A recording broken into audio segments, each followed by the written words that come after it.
Hello, I'm David Robinson. I'm the Director of Education at Bradford Teaching Hospitals NHS Foundation Trust. It gives me great pleasure to welcome you to the Trust today. I hope you have an enjoyable time working here. This is your General Trust welcome presentation containing some key information to support your safe transition into our workplace. So I'm going to go over some key information today. I'll very briefly outline the Trust values. I'll also outline the Trust induction and local induction procedures, talk about our education services, briefly outline some key clinical issues, then talk about safe handover and discharge, the Trust's consent procedures, describe your educational and clinical supervision, outline some pastoral support, and finally some guidance on safe use of social media. So the Trust values. So we are a large teaching hospital, and therefore the Trust has a vision to be an outstanding provider of education. Fortunately, our reputation is good and our current survey feedback is also positive. So once again, I hope you have a really positive learning experience here whilst you're in Bradford. It is a big trust. We're a busy trust. There's generally recognised to be high workload, but alongside that, a very interesting local patient population.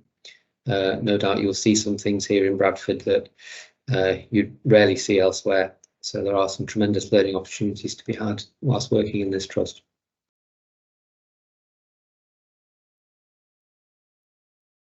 So you should already have some information about the mandatory training you need to complete on commencing post here. So there is some e-learning modules for you to complete.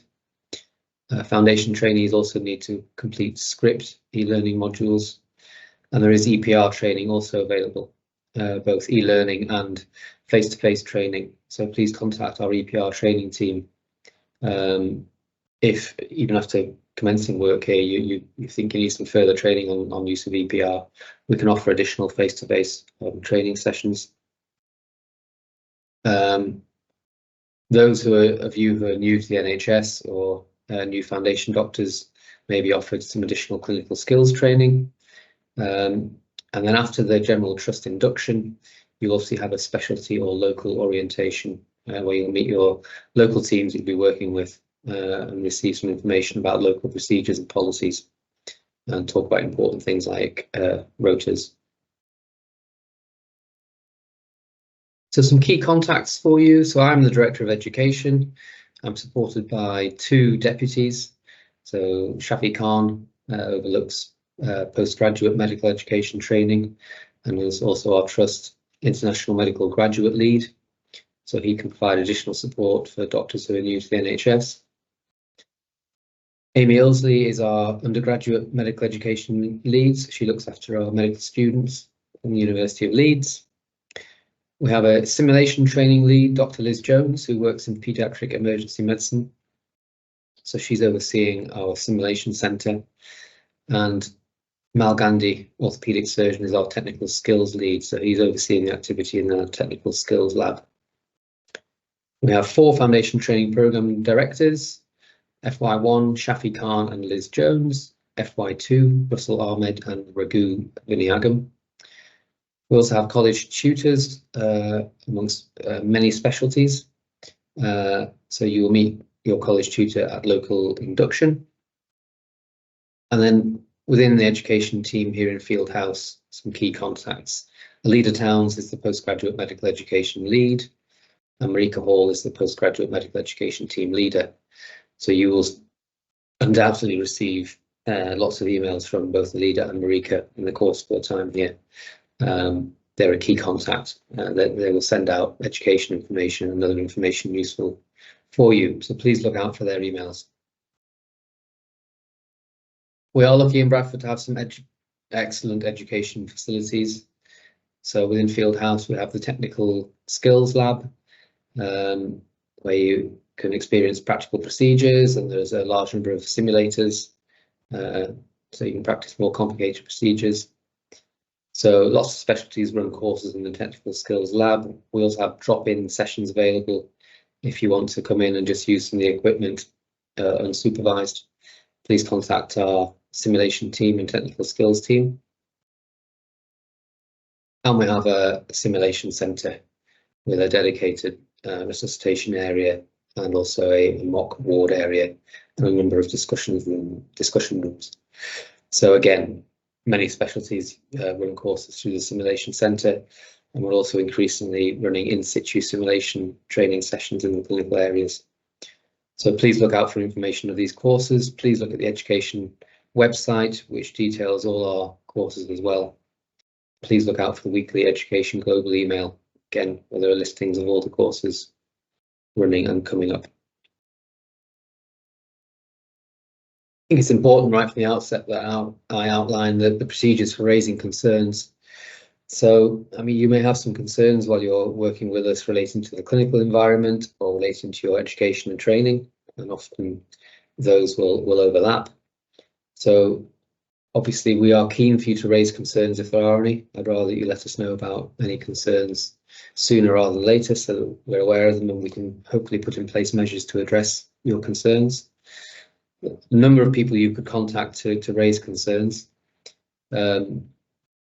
Clearly, from an education angle, you will have a educational supervisor or a named clinical supervisor who'd be a good person to go to. Many departments also have a college tutor overseeing education and training.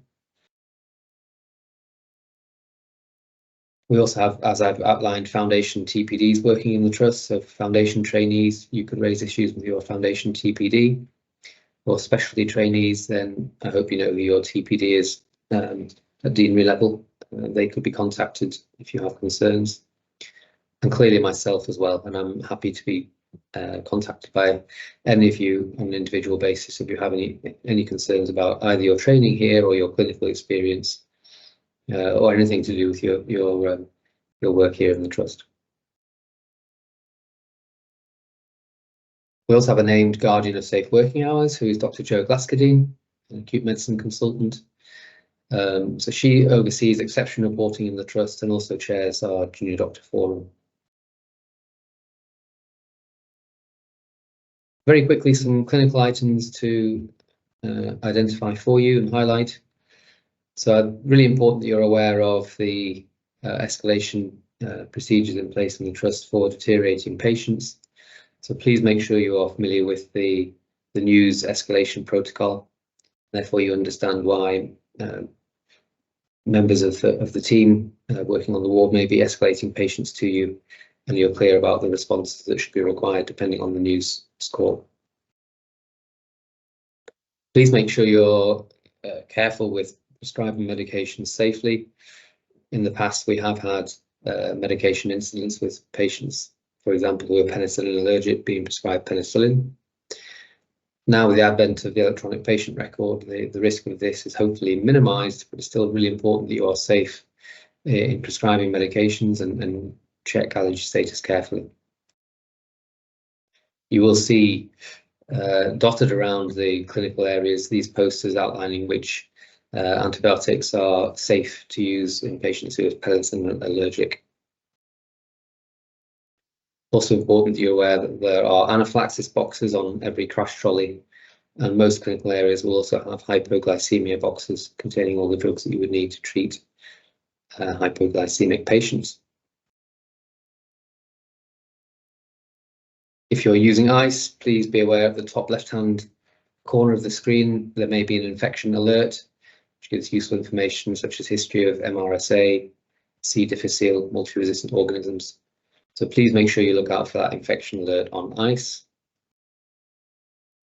And obviously really important that you are aware of sepsis and consider that patients who are deteriorating, it could be a sign of sepsis.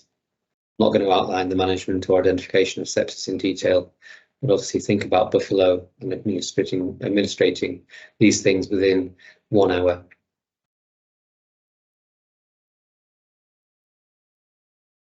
Already mentioned penicillin and penicillin allergy, but please be aware that there are excellent antibiotic prescribing guidelines on the Trust website, which are regularly updated. So please refer to these to identify which antibiotics to use in certain circumstances.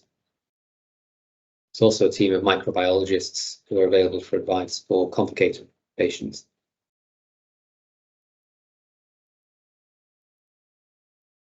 And please don't forget, when you're admitting patients to the ward, to consider VTE assessment and use EPR appropriately. There's a pro forma on EPR to guide VTE assessment and then further management of patients.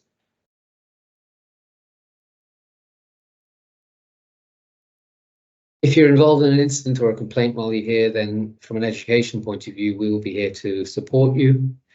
I think it's really just important that I outline that our procedures for trainees who are involved in a serious incident. I mean, hopefully that won't be the case for you, but unfortunately every year there are a few trainees who are involved in serious incidents, either centrally or peripherally. Within education, we will be contacted by the risk management team if there are any trainees involved in a serious incident. And in that circumstance, we will contact your educational or named clinical supervisor, simply so that they are aware, and we ask them then to make contact with you to discuss the incident and make sure that you are supported. Obviously, as part of this process, you will be expected to reflect on the incident and identify any learning. And you will be expected to provide evidence of your reflection on your training portfolio. I would just ask that you make sure your supervisor is aware of this and reviews your reflection before you commit it to your portfolio. Clearly, trainees in the past have had concerns about committing reflections to their portfolio and whether the GMC would access these if there was a subsequent GMC investigation, or whether the courts could access reflections. The GMC say they wouldn't necessarily ask to see a reflective note, but it might be provided by a doctor as evidence that they've learned from the incident. Reflective notes can be required by a court. So therefore, I think it's really important that you do make sure you're supported in this process. And as I say, a supervisor reviews your reflection in these circumstances.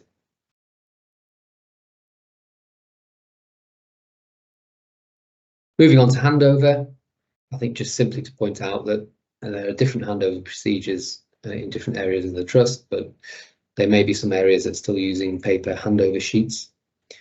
Please make sure these are disposed of appropriately, therefore placed in confidential waste bins. Please do not take them home. There is a risk that they could be misplaced and discovered by members of the public. And then for discharge, please make sure that we're giving clear, concise information to our primary care colleagues upon discharge.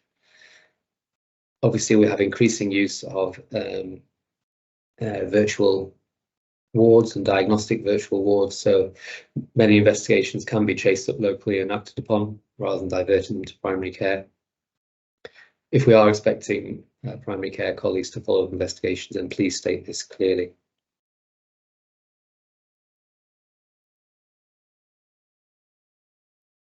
When it comes to day-to-day clinical working and clinical supervision, please make sure you're working within your competencies and you're not being regularly expected to work outside your competencies.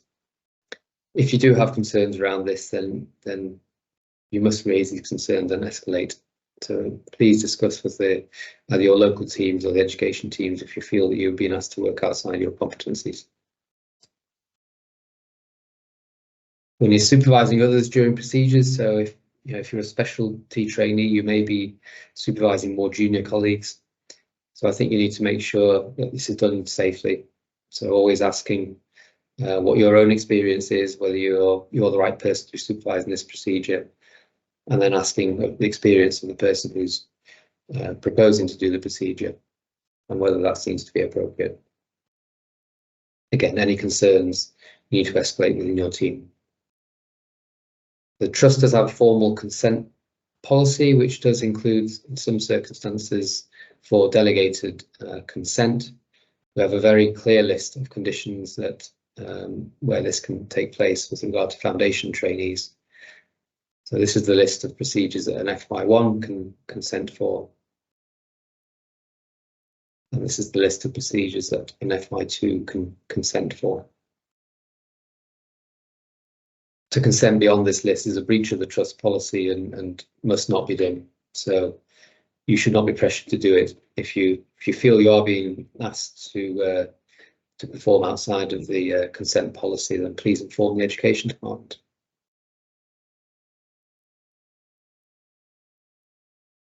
So let's move on to education support. So you should have an allocated educational or clinical supervisor while you're here in the trust. If you haven't, then please contact your college tutor or local education lead. And if the matter is not being addressed urgently, please contact us within the Education Department. Obviously, your allocated supervisor will be there to provide mentoring and support to you and guide your progress while you're here, and maybe the person to give you career guidance as well. If you experience or witness any bullying or harassment, then this must be escalated to your Foundation TPD, college tutor, or to myself. And for those of you requiring any support, particularly in regard to mental health, mental issues, stress or anxiety, then we have an excellent workplace wellbeing centre here in the trust and an excellent supportive occupational health team. Please also be aware of the Take Time counselling service run by the Deanery. You could self-refer to this counselling service if you felt that was required. And I hope you all have a GP, would access your GP for any health issues if required.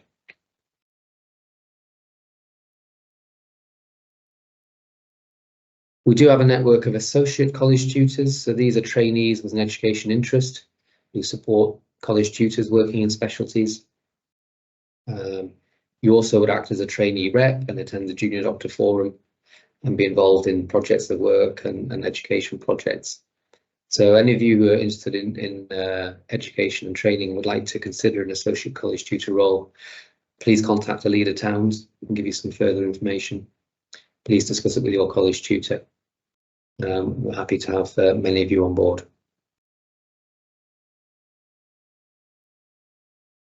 Really important that you look after yourself when you're working antisocial shift patterns and working well at night. So there's some useful guidance from the AAGBI on working well at night. Also really signpost you towards Mike Farquhar, who's a consultant in sleep medicine, who has posted a number of really useful YouTube videos on working well at night. Just for you to be aware that we do have short notice rest facilities available. So if you get to the end of a night shift and you feel that you're, for example, not fit to drive home, feeling really tired, for example, then please go to the main reception where they can give you a key for one of our short notice rest rooms within Fieldhouse. Every evening at 10:30 in the command centre is a nighttime safety huddle.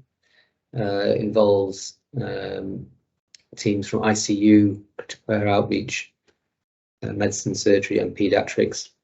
And that's a really good opportunity for you to discuss patients of concern. So you inform ICU early and you can develop plans early.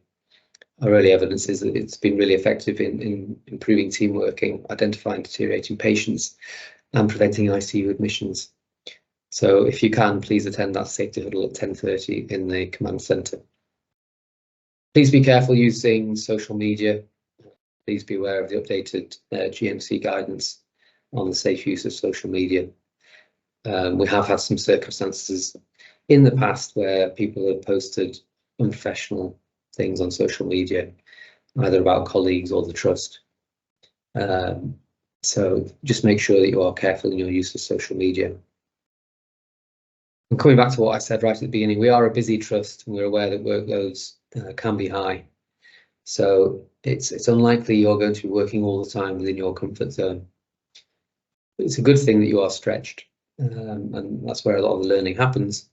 But I think you need to be self-aware of how you're feeling. So if left unchecked, then stretch can turn into panic.